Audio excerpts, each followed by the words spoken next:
Hey everybody, welcome back to the Learning the Fundamentals podcast. My name is Shepard Merritt. This is an SFR Plus podcast based on my journey through the Christian faith as well as my involvement in the independent fundamental Baptist movement. This episode is really special because I've got my best friend on, Sloan. Nice to have you. What's going on, guys? It's nice to be here. Yeah, thanks for doing this podcast with me. Sure. I actually drove over to Sloan's house and we're recording this in his studio because we live like 2 minutes down the road from each other. That's right. So, interesting fact, just to get this started off, Sloan and I actually got baptized on the same day at a new IFB church. Tennessee, yep. Yep. It was new IFB at the time. It has since left its association with that. But it was new IFB at the time, and we got baptized the same day, so that's pretty cool. But yeah, the reason that I got Sloan on here is because we kind of got involved in the movement at the same time, but it affected us in very different ways. We didn't go to the same church. You know, we listened to a lot of the same pastors online and, you know, had Bible studies with the same group of people. We hung out a lot and went to some soul winning marathons together. Yep. And visited a couple churches together. So we had a pretty similar experience as far as what we were exposed to, but it affected us in very different ways. So is there anything you want to say to get started? You want to like introduce yourself or anything? Yeah, I can. My name is Sloan Phillips. I'm from Raglan. I went to school, grew up with Shepard. We got pretty much baby pictures together. We've known each other for a long time, and I'm just happy to be here. I'm married to a beautiful woman named Magdalena Phillips, and I go to Hardin's Chapel Bible Church. It's a non-denominational church in Raglan, and that's about it. Yeah, Sloan and Maggie are pretty much our best friends, so it's really cool to be able to do this podcast together. So the way this is going to work is I've written out a couple of questions, and I'm not really going to be giving a whole lot of my input as far as my experience. That's kind of what the rest of the podcast is for. This episode is just really me getting your take on some things that I've already kind of expressed my opinions on throughout my later episodes. But of course, we'll just go back and forth and talk about some things, some topics that may come up. I've got a list of questions. We may not get to them all. We may end up branching off into something else, and that's completely fine. But I got somewhat of a layout right here. The first question to kick us off is, how did you discover the new IFB? Yeah, so it's not a long story, but in 2020, I started dating Maggie, which was my girlfriend at the time. It was really through her family, mainly her brothers. They introduced it to me, kind of the doctrinal differences between really the Bible Belt is what I was living in. You know, I was unsaved at the time, and they introduced a pastor to me, and I started kind of checking out the YouTube videos and the websites and everything. Just, you know, it was like, not only was it new to me, but it was like a very big change from what I've always heard my whole life. But, you know, it sparked my interest more than really any other church or any church setting or Bible study or anything. It was like really different. I think that's what got me looking into it. Yeah, you were there the same day that I was there when we were introduced to King James onlyism. I think you may have heard a little bit about it before I did, but the day that I heard about it was kind of both of our introduction into the movement. Would you agree? Yeah, the points being made for sure. I'd obviously seen when I was introduced to the new IFB, I had looked up obviously the differences and the similarities because they were talking about the differences, and you know, I'm just ignorant to even the gospel at this time, so I was looking at like the churches and the differences and similarities, and you know, it obviously talked about the King James only, and at the time I just heard really what the King James was. So months in, I'd heard a couple things, and that's when I reached out. I guess I reached out to you. Yeah, you told me that y'all were going to be having a church service at the barber's house that day. Yeah. Or maybe I shouldn't give out names, but yeah, y'all were going to be having a church service at the house that day. Yeah. And I didn't really know what to expect, so me and Alex just kind of showed up, and from there it just kind of rocked my world. But yeah, I was kind of in the same boat as you. Not really super familiar with the gospel. we kind of grew up in the Bible Belt. We should be kind of accustomed to those things, familiar with those things. But I would say I was definitely saved at that time, but we'll get into that in a minute. Yeah, and I agree. I think that I was too, but maybe just wasn't really rock solid on certain doctrines like eternal security and even justification by faith. Although I guess I understood that when I got saved, I didn't really know how to explain that from the Bible. But I think we were kind of in similar stages. Yeah, you knew where your faith was. Yeah. So, okay, so the next question is, well, I guess you kind of already answered it, but the next question I have on here is, did you get saved through New IFB preaching? I sure did. Following up to that story, we won't say names, but obviously, I was shown some YouTube videos. I checked the YouTube video out and found my way to a Bob Way to Heaven video. This is probably like 3 or 4 months before we had that. I'd looked into the King James, looked into this and that, a couple of the reprobate doctrine, a lot of pretty heavy doctrinal stuff. Started looking into all that, but I watched the Bob Way to Heaven video, and like I told about in my message last Sunday, that's the most straightforward and honest. That's a good word I would use. Just like a very good presentation of what the gospel is, and very easy to understand. No distractions. It's just you listening to a pastor. Pointed verses, and growing up, I've heard that. I knew what the gospel was. I've always heard, the good news, this and that, growing up. And at that time, I just had no want to really until I started, realizing that I was a sinner. So it really sparked my interest when you got a bunch of grown men stepping on your toes. I enjoyed that. So that's what really got me. So, and just to clarify, it was Steven Anderson's By Way to Heaven video? It was. Okay. Yeah. So I found it reposted by Bruce Mejia. Yeah. Yeah. Okay. Because I was really into Bruce Mejia. He just was my go-to. Yeah. Well, I agree. I kind of had a similar experience that I talked about on a couple episodes ago when I was talking about things that I like about the new IFB. Mm-hmm. One of the things that I talked about was how clear their presentation of the gospel is. Yeah. Really how clear everything is. That's, at the time, the church I was attending, we were in between pastors, and it was during COVID, and we were taking up the tithes and offerings with fishnets out of people's cars. So people had latex gloves on and masks, and they're pretty raglan. Yeah, right 7 foot away with a that's hilarious, with a fishnet. Wow, but I agree. They're crystal clear about everything that they believe, and even though there's some things that you might disagree with, one thing that I think is admirable about the new IFB is they don't sugarcoat anything or tiptoe around anything that they believe. Yeah. Like some preachers may give a really vague analogy. Yeah, that's exactly what I was about to say about the time. It was just like we had no pastor. Everything was just wasn't sugarcoated. It's just it wasn't clear. And you're trying to stay away. I mean, no offense to anybody who was preaching, I think. Right. But okay, so the next question is, did you have any hesitations with the teachings, or were you pretty much on board immediately? The bigger doctrines, for sure. I mean, you have your hesitations. Like my first one that I can remember probably was my first pushback was my wife wearing pants, and me and Maggie. Well, at the time, I was training for basketball. I was going to play basketball, and she was, very, very hard into CrossFit.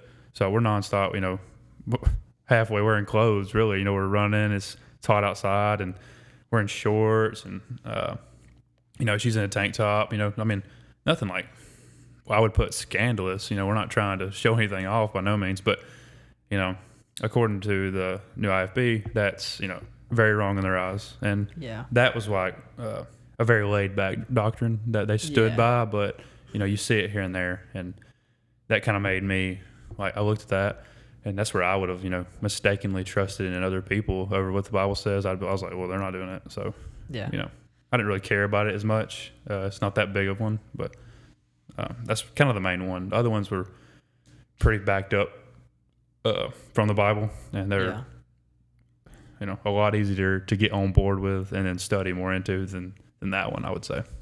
Yeah, I agree. That's a doctrine that I was pretty reluctant to accept, and I actually never fully embraced that one.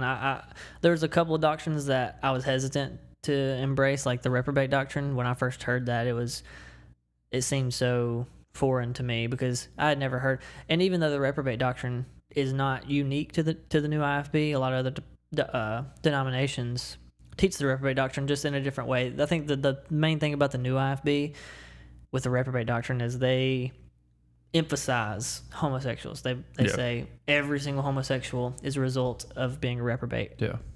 And that was the part that kind of struck me the wrong way to start with, because I was like, there's a lot of people that kind of hate Christianity just because people say things like that. Yeah.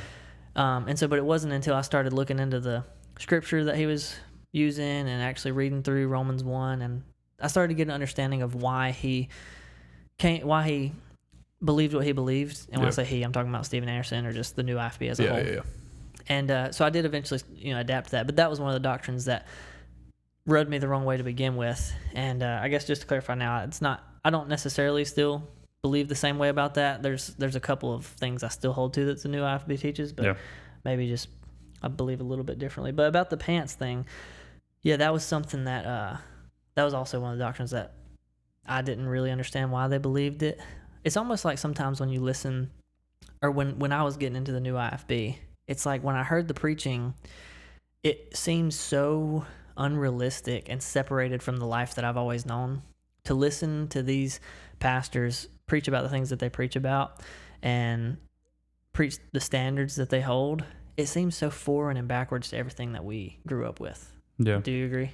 Yeah, but I also think that they would just say like, well, that's because everything you grew up with is wrong. Right. Yeah. And I think in a lot of instances that's true. Yeah. But the pants thing, it just is like maybe a step too far where you're kind of elevating a tradition to a doctrine that may. Yeah. I think another one, I don't necessarily know how doctrinal this was, but I always heard like, at the time, like when I got saved, I had hair down to my shoulder blades. Yeah, me and you both. Yeah. Well, your hair was much longer than mine was, but it was a goal of mine to make it long, just because it was it was just something different. That's all it was. I was just I guess prideful. I guess I was like a cocky 17-year-old.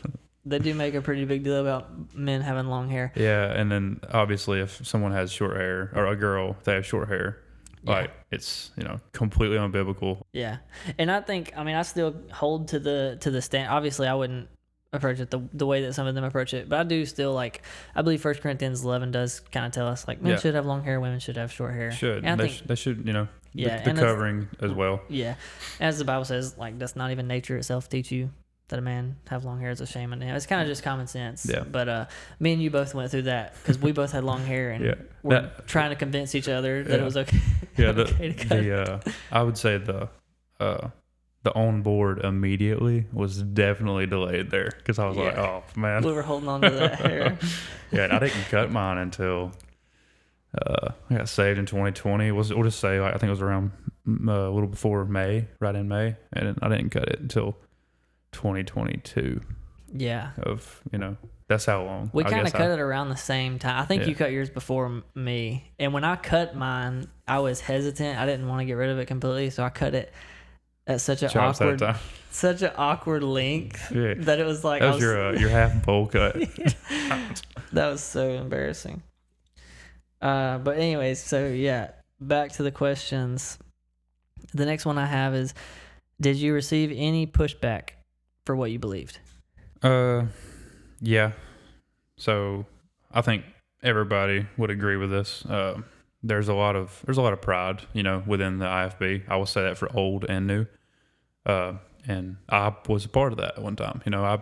I guess you could say I spoke, very highly of what I believed in ways that I shouldn't have. And I won't even use examples from the IFB. I just know that that's where I was getting it from if I was speaking like this, because you just have so much fire in you for what you believe in. So I go and I talk to close friends or family about it and everything, and honestly, it's the homosexual jokes and stuff like that I was like, really, thought was either funny or I really believed in them. I wanted to warn people.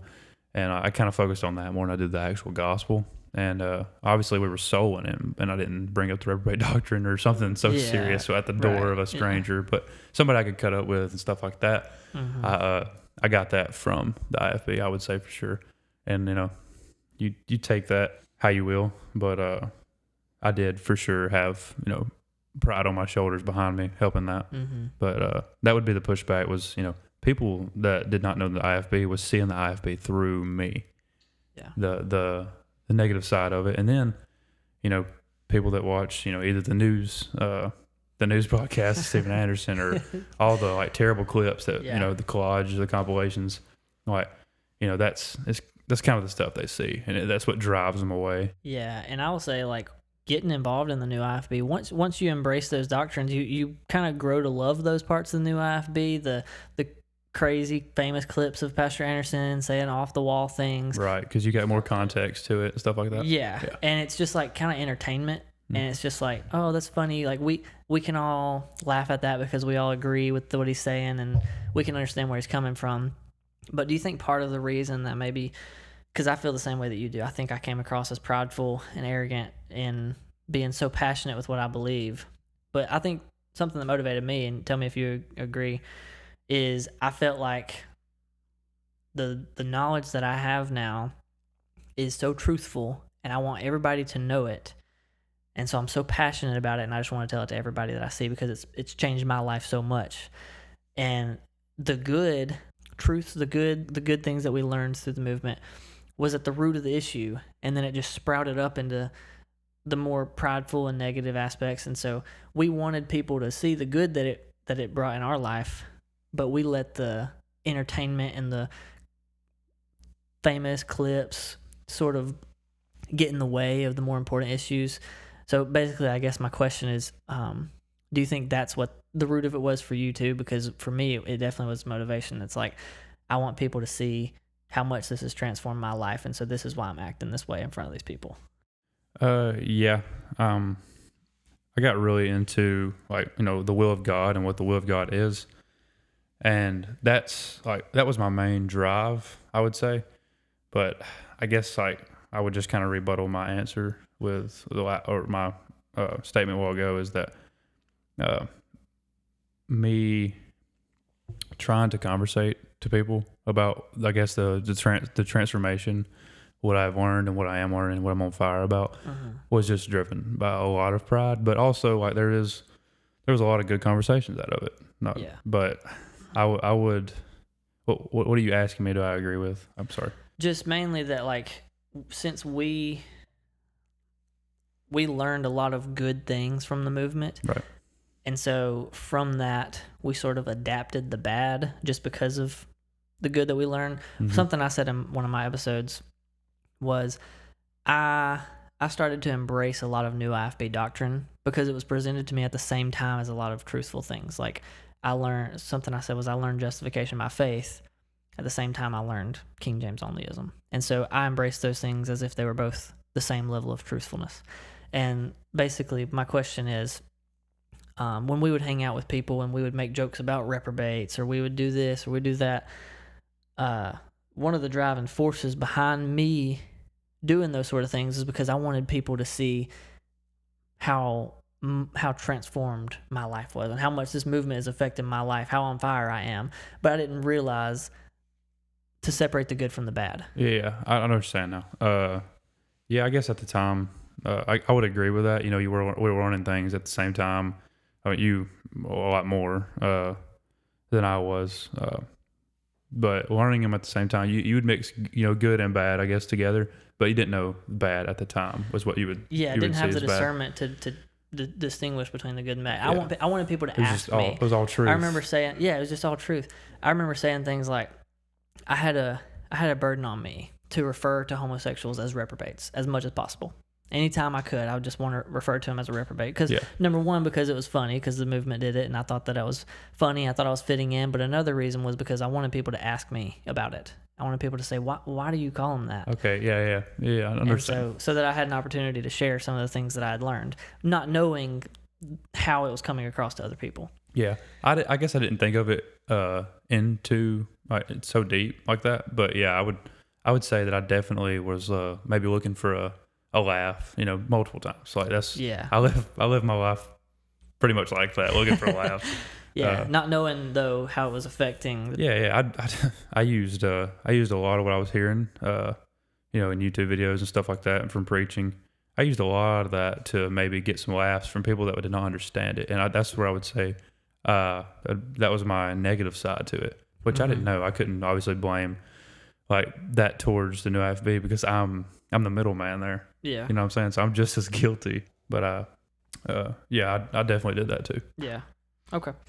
Well, the next question I have is, would you still consider yourself new IFB or even just IFB? Do you still subscribe to enough of their teachings to identify yourself with that movement? I would say that I agree. I agree with a lot of what the new IFB stands for. It's a lot to get into on this podcast, but I was never necessarily like considering myself as new IFB. I just visited their churches. I think 7 times is what I tallied up. Faith a couple times, and then Tennessee, and then Stronghold in Atlanta.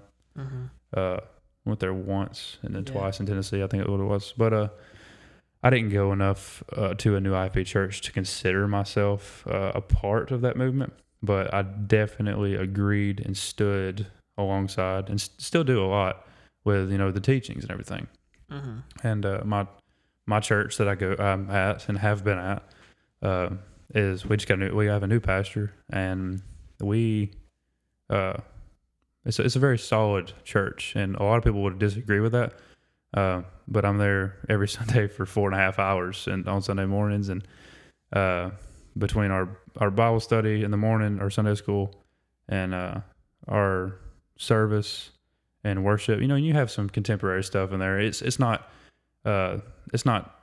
old hymns, like not fundamental Baptist. Yeah, it's not, and it's never been. I enjoy old hymns, and we play old hymns in our praise team sometimes.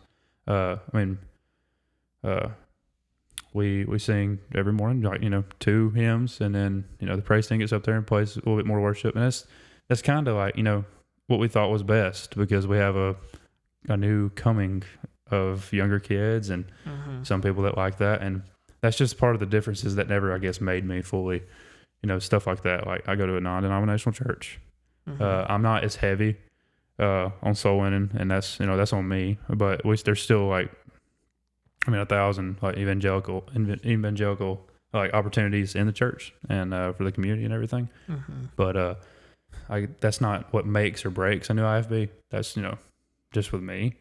But stuff like that, they would definitely see my life. The new IFB probably wouldn't be like, oh, he's new IFB. Yeah, that makes sense. So you would say that you kind of subscribe to a lot of their teachings, but you're disconnected with the actual movement itself because you're more focused on the church you go to, which is not necessarily IFB. I would say I'm definitely not associated with the new IFB. Like I guess in the past couple of months, sure.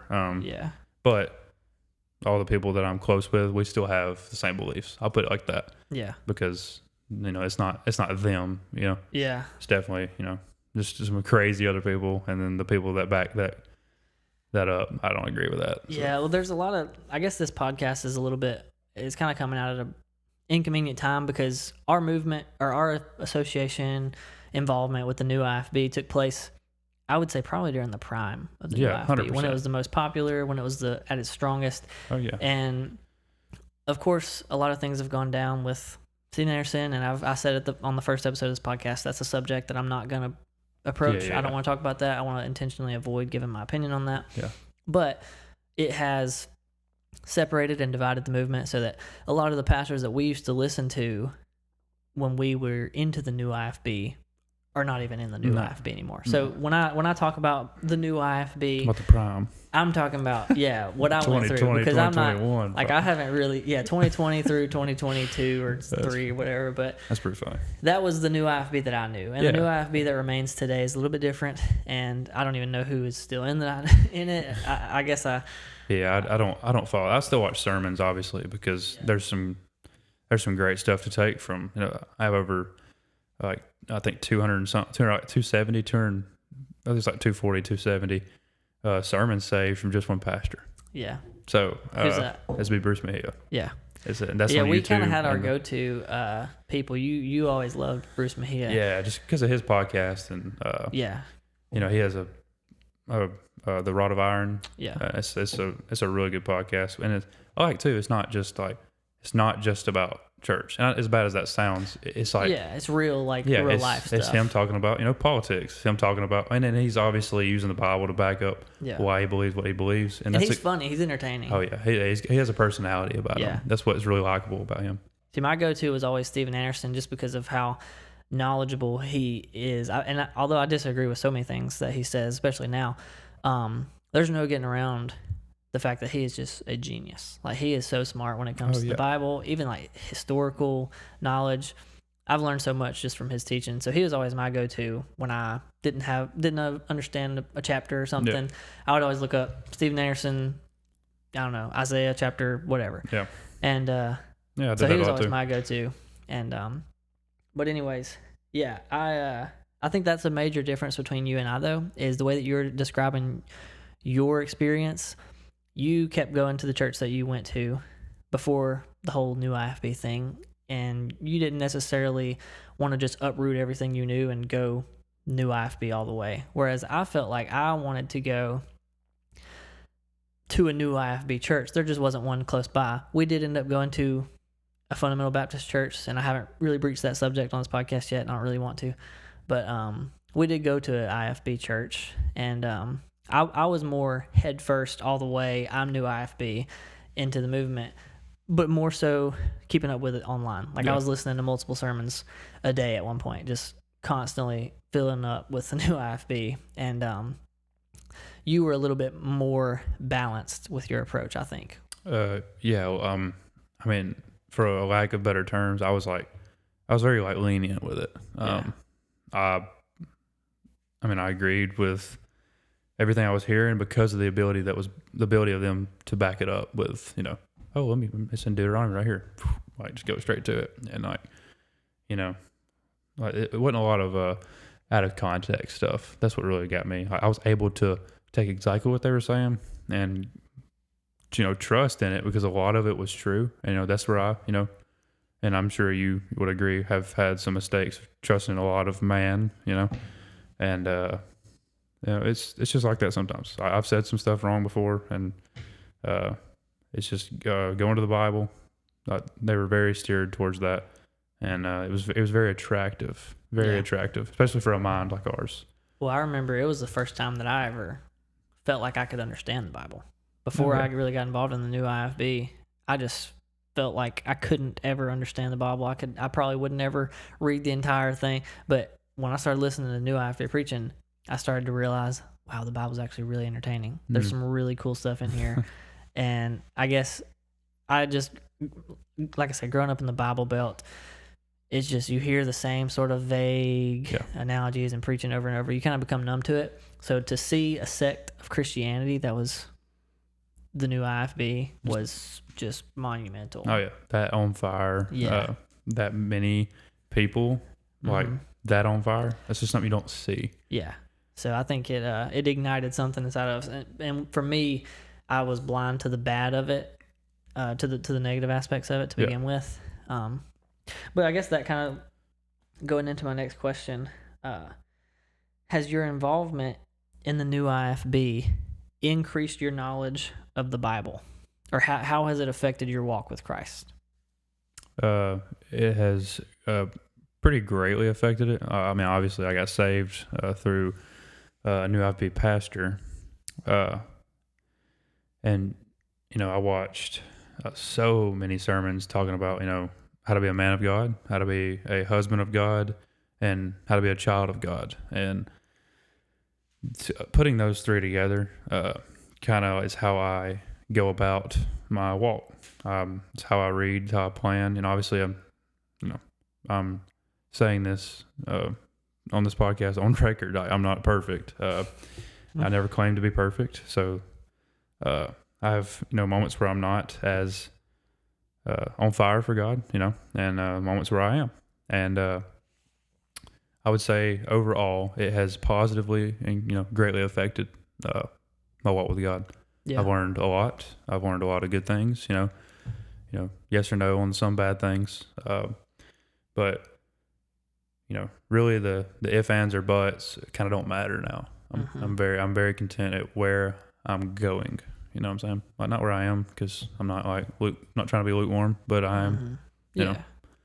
Well, I can attest to a lot of that. Just knowing you before, during, and after the movement, I can see a huge transformation, and I don't know how much of that can be credited towards the new IFB and how much can just be credited to good fellowship with a good family and a good, I would say good circle. But a lot of it, I think, both. Yeah, it can be to both. But just personally, seeing you grow in your faith and win people to the Lord, just have good in-depth Bible conversations with you. I can attest to a lot of growth there from when we first got involved to the movement to now. I feel like thanks, man. There's been a lot of growth there. Yeah, absolutely. Same back at you. Look at you in Faucett. I'm like, dang, these Jesus, man. Listen to Faucett's message right now, actually. Oh, the sermon he preached last Sunday? Yeah, he did a really good job. Okay, well, the next question is, do you have any major points of contention with the new IFB, doctrinally or generally? So, would you say points of contention, like any hard argument towards something specific? I guess it could be like a two-part question. Number one, is there any doctrines that they hold to, not like the women wearing pants thing, but like a theological something thing deeper that they believe that you disagree with, or just a personality type that you disagree with from the movement? Doctrinally, I would say no, because most of their doctrinal stuff is opinionated through hard research of the Bible, and you can take that. I think it just depends on how you grew up. That's how you take it. Whichever one you read first. It's kind of like, do you like The Office or do you like Parks and Rec? Whichever one you watch. Whichever one you watch first. Yeah. But obviously there's some. You can get into predestination. You can get into this or that, the other. I would probably say I agree with a lot of the doctrines. In the King James only. I think that's a whole different podcast as well, because I have a lot I would like to say on it, but. Mainly just to keep things short, I do use the King James, and I would consider myself a very strong believer in the King James, just specifically because that's how I was essentially raised, in my walk, and that's what I learned. I always heard people said it's hard to read, and it's not. I was one of those people, and I'm a very low educated man from a very southern city, so it's easy to read. I think that's this is very humble of you to say, but it's not the truth. The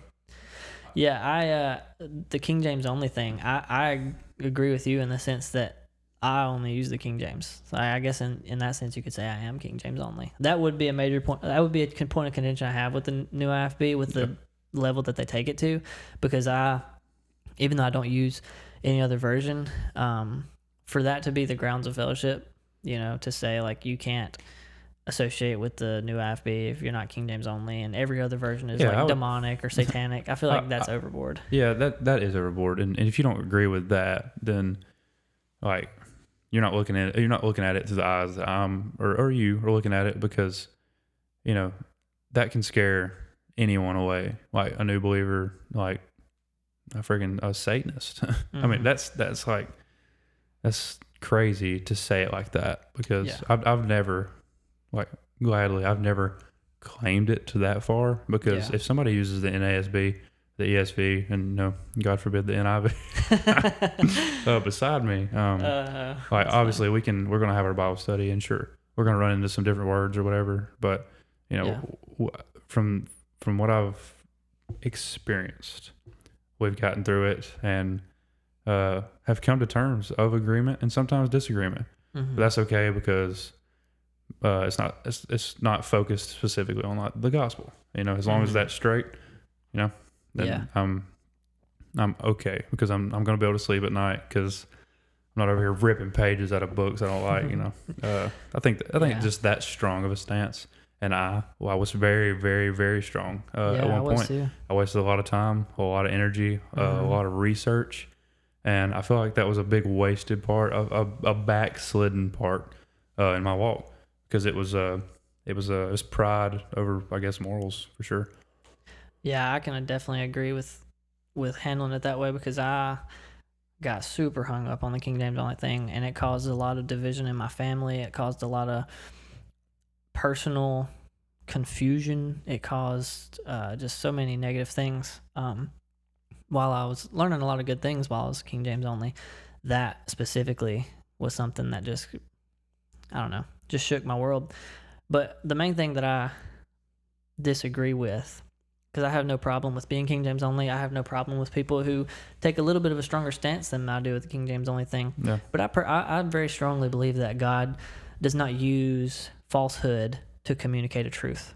And something that I see in a lot of King James only argumentation is false claims about the new versions. They'll say like, oh, the new versions call Jesus Lucifer, or the new versions remove the gospel. They teach a works-based salvation. It's just a completely different book. Yeah. Just claims like that. That just, in my opinion, the ones that they know what they're saying, but you claim that they know that it's wrong, and they're still claiming it. Like without getting too deep into it, just specifically the Lucifer situation with Star. Isaiah. I think it's Isaiah 12 or 14. I don't remember, but yeah, the Morning Star thing. Yeah.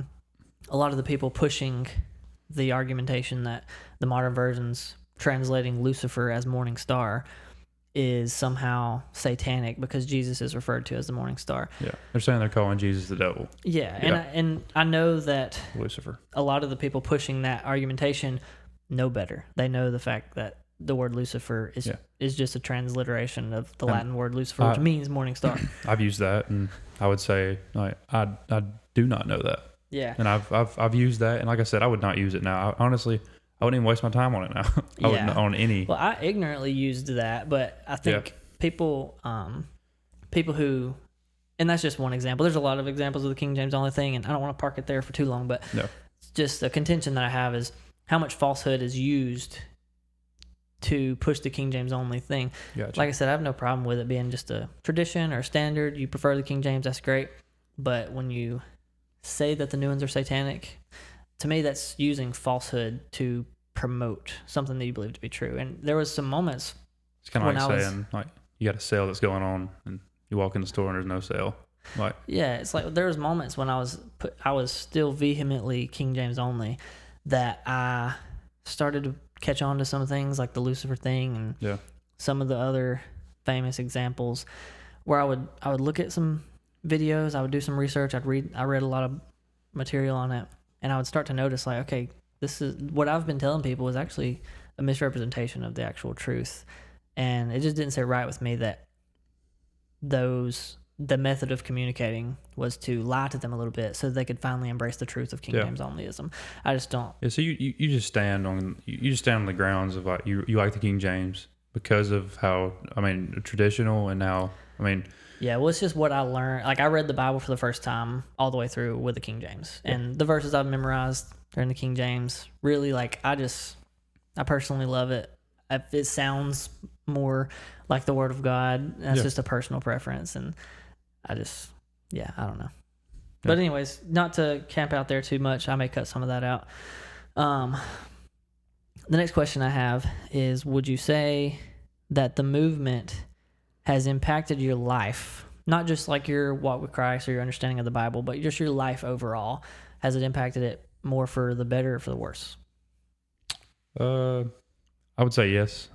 It's from the beginning, it did, you know, and then I've also learned a lot from where I was maybe wrong in some places, and that was, you know, like I said, it was on me, the places I was wrong, because I either took somebody else's word, you know, and didn't research it myself, or I was just, you know, just ignorant to simple facts maybe. But where I am now, I think 100% is a very strong Christian. And when I say like strong, it's definitely based off of an IFB, set of standards. Because, I don't know if I said this exactly earlier, but when I had no pastor, I had the IFB pastors. I'm still attending my church because that's what I believed was right to do. I was, a member of a church. I was not going to leave that church, especially in a time of need when there's a lot of bad stuff going around, But I would say it's benefited me for the good, I would say. Yeah. Just looking from the outside in, it seems that way too. Like, just aside from the doctrine, like not getting into King James only or any of the reprobate doctrine or anything like that, just looking at your life before the IFB and after the IFB, I think you and me both can say overall, I am a better man now than I was before I heard about the new IFB. I just remember what I was going to say a while ago when I was on a roll. That my confidence level. Yeah. That's a very, very big thing that I didn't have. That literally, like, shot up out of nowhere.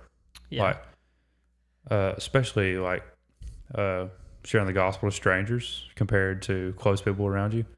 Like, it was so easy to talk to a stranger and so hard to talk to somebody close. As weird as that may sound to someone listening, like that's real for me. Yeah, it was at I least. agree. And that changed very quick. Like I was, I was wrongly, introducing a reprobate doctrine to somebody I just met, Yeah. And that I was through, a long conversation, wasn't the first topic, but it was easier to talk to people. That it might have been hard too, for sure. Big confidence gain too. Yeah. Okay. Well, I guess the last question I have, unless you want to talk about anything else, is there anything that you would tell anybody, a word of advice or a warning or anything that you might want to say to somebody who is just now getting introduced into the IFB? They just heard their first new IFB sermon and they're thinking, I might want to listen to some more of this. This sounds pretty good. Heard a lot of truth, a lot of Bible preaching. Yeah. I think I got two things, two pretty solid things. Number one is do not depend on any other man, no matter what they say, what you see on the internet. I mean, you meet them in person.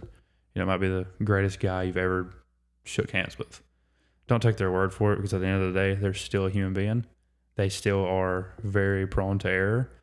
And I would definitely do my own research in and out. In meaning you reading yourself, and out, taking other people's examples maybe and just comparing everything, and then researching the differences that you find and why they're different, where he got his answer, where he got his, because that's where you're going to get some real in-depth rabbit holes, and you learn a lot because you read the same thing over and over and over. It kind of becomes like a second language. That's good advice.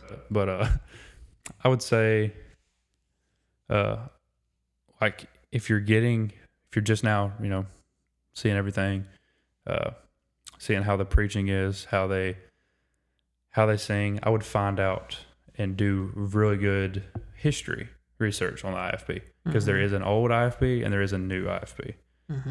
I did my research. I was told to in the beginning, which was a very good thing, because you have some doctrinal differences that you might not like, and you might be deep into it, and then you might not know the differences, and you might see like, wow, they believe in I don't know, post trib or something, something you don't agree with, and then that might drive you out of the IFB, like, for good.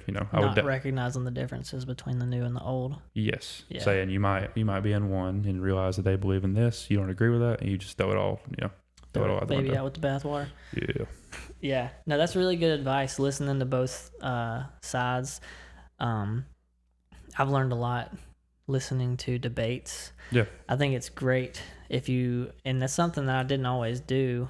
I would always listen to the new IFB's interpretation of something, learn how to defend it the way that they defend it, and then become just gung-ho about that. Make that your second language. Yeah, without listening to this is the opposing side. Yeah. But watching both sides defend something, you learn so much more you get exposed to different interpretations of the same scripture. Like you said, you start to see the same scripture over and over, Yeah. and it just becomes engraved in your heart. And just forming your own opinion about things by listening to other people explain it in different ways. I think that's really good advice, and that's just a good Christian virtue that we need to have. I think is just to listen to every side, listen to argumentation on the side that you agree with and the side you disagree with. Mm-hmm. Have an open mind, but don't be quick to change your mind. Be slow to change your mind, but open to listen. Yep. I'm writing that down. That was good. Well, I was just kind of reiterating what you said. That's what I'm saying. I didn't have it written down, Yeah. and I mean, you kind of put it into better words. Was there anything else that you wanted to talk about? Anything I didn't ask you that you wanted to share? I mean, I guess I don't really know what all other podcasts that you've done. What all podcasts that you've done? You said you've talked about this and that and the other. Mm-hmm. But did you, with the King James only? I just want to make sure, or let it be on record that you agree 100% with the King James. You use the King James, Mm-hmm. And you like it because you prefer the way it is written and portrayed to you. Would that be your answer? I don't want to speak for you, but Yeah, no, essentially, I mean, I am used to it. I'm familiar with it. The scripture that I've memorized is in the King James. mm-hmm. I think it sounds the most natural, just because probably that's what I'm accustomed to. Right. But I just, I just personally enjoy it. I feel more like it's the Word of God because it's written in a more poetic way, I guess. But the reason that I prefer it is not because I think the NASB has like false doctrine in it. I think that I could read the King James, somebody else could read the NASB. Yeah. And we're still worshiping the same God. We still believe in the same gospel. They still believe in the Trinity, justification by faith. There's no false doctrine in modern versions, is what I would say. Well, I won't encompass all modern versions because I do believe there are bad ones. Yeah, we'll say the Fantastic Five, like the ESV. My favorite. NASB. I've never heard of the Is that something that's like? Well, it's like the main five that we've always talked about. Yeah. But you have the King James and the NIV, ESV, NASB, and then the NLT. I think it's the fifth. Yeah, one. the main ones that I haven't read the Bible in full and all these other translations. The only I've read enough of obviously the King James to recommend it. I would recommend the New King James. I would recommend that's even what I meant. Not the NLT. New King James. I would even recommend the NASB. The ones I'm most accustomed to and familiar with, and even sometimes consult. Even like just yesterday, I was reading something in the King James. It was in like Psalm 17 or something, and it said something that just sounded a little foreign. It sounded a little strange, and so I looked at it in the NASB just to like get a little bit of a clearer understanding. I don't really read the NASB often, but if I do have some sort of like confusion or something's worded in a weird way, that's usually my go-to. Right. But I wouldn't really recommend any other ones just because I don't know enough about them. Yeah. I could see that statement like really like raising so many eyebrows. Yeah. But I guess I don't really have any questions. Yeah. You told me you had some questions for me, so cool. You were just talking earlier. I just wanted to make sure like we talked a lot about it. Yeah. Well, dude, thanks so much for sharing all that, and I just really appreciate having a conversation with you. I've appreciated watching you grow and growing our faith together over the past couple of years, going soul winning. Yep. And just having Bible conversations. It's been awesome. So thanks for sharing. Yeah, dude. It's and I'm not gonna speak for myself. I will just speak, just for you and a couple other close ones, family and friends of ours. Like it's very rare to have like people this on fire and like this that has this much want to learn about the Lord. It's like I talk about it every day with Maggie. Like it's like how you portray yourself in public and how young believers see you. That's what the future's going to be. What I mean? Like the term "we hold the future in our hands." Like that's in my eyes, that's what it means. So I would say we have a really amazing, like we don't all go to the same church, but like what we know and what we have on our minds and our hearts, like that's real. It's real. Whether we disagree on what the page says, or what happens when we die. I mean, stuff that don't really matter, and people would raise eyebrows at that, but very rare. It's kind of what I want to say. Yeah, dude, I feel so blessed to have a circle of people that disagree on enough that we can have good discussions about things. I mean, branching from friends, and I guess we shouldn't name specific names of like personal people, but just friends, and obviously your family. You've spoken about your wife and her family, and just they are a tremendous blessing. Some friends that we know. Yeah. Just having a circle full of people that have different interpretations but agree on the fundamental issue of salvation. If we all agreed, it would just be like, yeah, I read that yesterday. It's been an echo chamber. Yeah. But just when we disagree enough to have good conversations, it's really good and healthy. So I appreciate that. I feel blessed to know so many people that care so much about the Bible. Yeah, man. But that's a good feeling. It is. Oh yeah. But thanks for having me on the Science, Faith, and Reasoning Plus. Yeah. Well, thanks for coming, man. I appreciate you sharing everything. And thank you guys for listening to Learning the Fundamentals. I will see you in the next one.